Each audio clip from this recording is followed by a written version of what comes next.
Halo Sobat Senior yang terkasih, apa kabar? Senang dapat menjumpai Anda kembali. Saudara-saudaraku, baru-baru ini saya mendapat berkat besar. Bersama-sama dengan teman-teman, ex-guru, kami dulu pernah menjadi guru di sebuah SMA, maka ex-murid-murid kami yang sekarang juga sudah usianya sekitar 60-an tahun, itu banyak yang sudah jadi papa mama, bahkan sudah jadi opa oma, itu mengundang kami para guru untuk makan siang bersama-sama di sebuah resto yang sangat bagus milik bekas murid kami. Wah, kami sangat senang karena kami masih diingat oleh para murid-murid kami. Dan tidak dilupakan, itu memberikan satu perasaan yang sangat menyenangkan. Ketika saya tiba di restoran itu, saya menjadi malu, saudara. Sebab saya cuma ingat satu orang.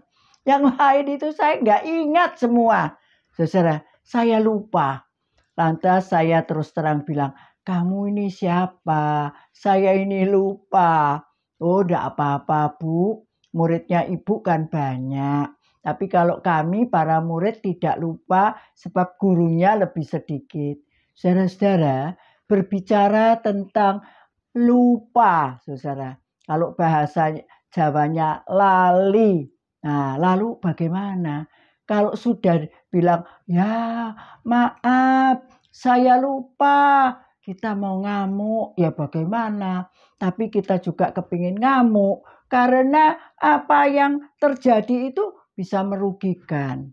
Saudara, masalah lupa adalah masalah yang terjadi setiap saat dan semua orang bisa mengalami lupa itu. Saya teringat, saya merasa sudah memasukkan HP di dalam tas. Ingat saya sudah masukkan HP itu di dalam tas. Tapi ketika tiba di tempat di mana saya berada, saya mau mencari HP, tidak ada, saudara. Saya lupa. Saya mencoba untuk menghibur diri sendiri. Ya, beginilah kalau orang sudah usia lanjut, banyak lupanya. Tapi masalahnya lupa HP itu tidak terlalu berefek pada saya. Karena saya tidak harus bagaimana ya, cuma saya tidak bisa mengasyikkan diri sendiri saja karena lupa bawa HP. Tapi saudara, kalau Anda lupa akan hal-hal yang penting, Anda lupa untuk berterima kasih tatkala Anda menerima satu kebaikan dari orang. Wah, itu bisa betul-betul tidak bagus, saudara. Jadi masalah lupa, menurut saudara-saudara, apakah baik atau tidak baik? Saudara, kalau yang kita lupakan, jadi kalau lupa karena ya saya tidak sengaja melupakannya, itu karena ya faktor usia atau tadi itu keteledoran, kurang fokus, maka saya lupa. Ya, itu tidak ada kesengajaan. Tapi kalau saya melupakan, sengaja tidak mau mengingat, melupakan, itu bisa baik, bisa tidak baik, saudara. Nah, kalau yang baik itu bagaimana? Saudara, di dalam hidup saudara dan saya, pasti kita mengalami hal-hal yang baik dan juga hal-hal yang tidak baik. Hal-hal yang tidak baik, hal-hal yang menyakitkan kita, hal yang membuat kita itu menjadi jengkel dan marah dan kepingin balas dan sebagainya. Hal-hal yang membuat kita sakit hati, yang menyebabkan ada akar pahit di dalam hidup kita. Itu harus kita lupakan. Sengaja berusaha tidak mengingat itu lagi. Rasul Paulus, saudara, mengajarkan kepada kita di dalam kitab Filipi pasal 3 ayat 13 dia berkata, aku melupakan apa yang ada di belakangku. Ya, aku melupakan apa yang telah di belakangku. Jadi apa-apa yang sudah saudara dan saya alami di belakang kita, masa lalu, jangan suka diingat-ingat. Apalagi yang boten-boten enak, yang menyakitkan hati. Omongan mungkin pasangan kita, omongan mertua kita, omongan menantu kita, tingkah laku, sikap teman kita. Waduh, kalau yang menyakitkan itu tidak kita lupakan, maka kitalah yang akan menderita. Rasul Paulus mengingatkan, aku melupakan dengan sengaja, ada effort, ada upaya, nggak mau nginget-nginget lagi. Apa yang telah ada di belakangku dan mengarahkan diri kepada apa yang di hadapanku. Saudara, forget the past and focus on the future, di mana Kristus ada. Jadi saudara dan saya, kalau bisa melupakan apa yang di belakang kita, terutama hal-hal yang menyakitkan, yang mengecewakan, yang membuat kita betul sakit hati, itu bisa kita lupakan. Tentu bukan dengan kekuatan kita, tetapi dengan anugerah Tuhan, yaitu dengan melepaskan pengampunan pada mereka yang sudah menyakiti kita, maka kita bisa move on, mengarahkan pandangan kita ke depan dan tidak mengingat-ingat yang sudah itu. Jadi melupakan yang seperti itu baik, saudara. Tapi ada melupakan yang tidak baik. Apa itu? Saudara, kalau saudara dan saya menerima hal-hal yang baik dari orang, jangan lupa untuk berterima kasih.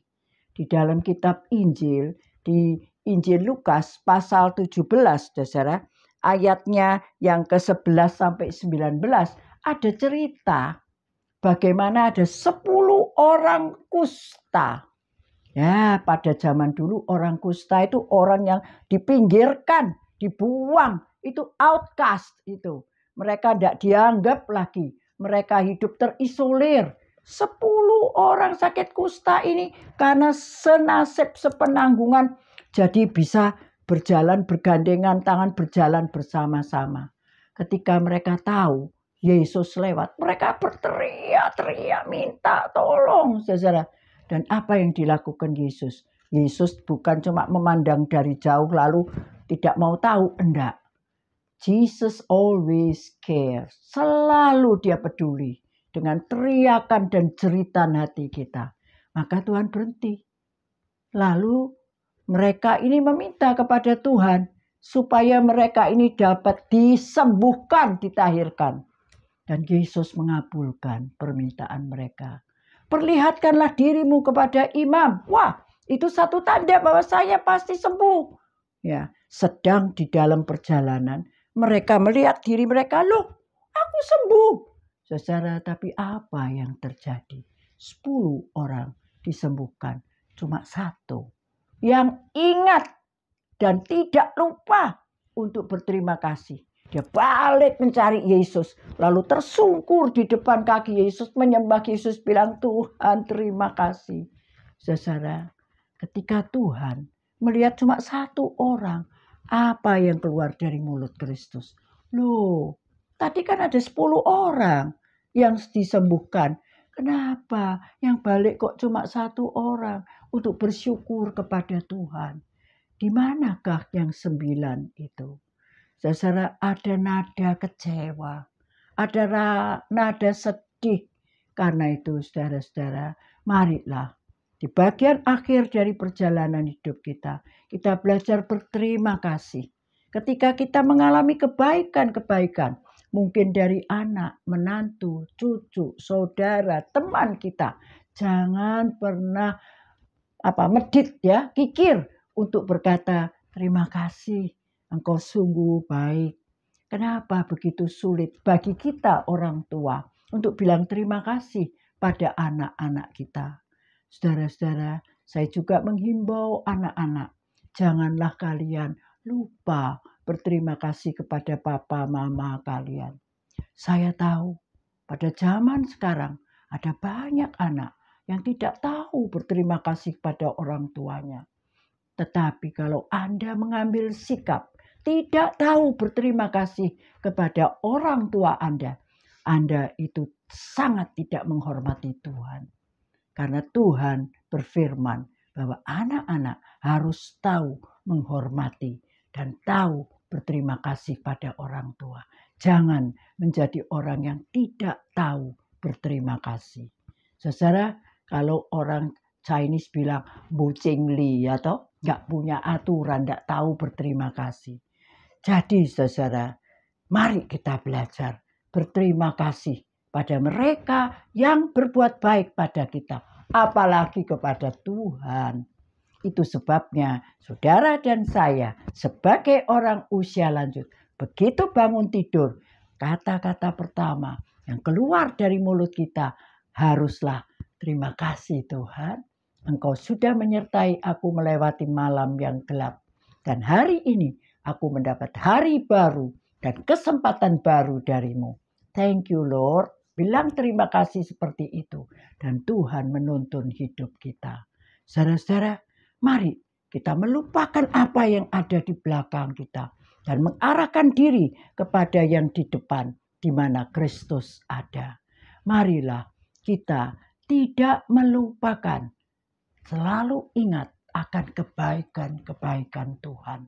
Selalu ingat akan cinta kasih-Nya yang tidak pernah berkesudahan itu. Saudara mau, bukan? Mari kita berdoa. Bapa, tolong kami melupakan apa yang di belakang kami dan mengarahkan diri kepada yang di depan kami, kepada Engkau. Tolonglah kami untuk selalu ingat akan kebaikan-Mu. Selalu ingat, tidak melupakan cinta kasih-Mu. Dan tolonglah kami Tuhan untuk membagikan cinta kasih-Mu kepada orang-orang di sekitar kami. Demi Yesus, Tuhan dan Juru Selamat kami berdoa. Amin. Saudara-saudara, terima kasih sudah menonton video saya. Sampai berjumpa pada kesempatan lain. Tuhan Yesus memberkati saudara semua. Bye-bye.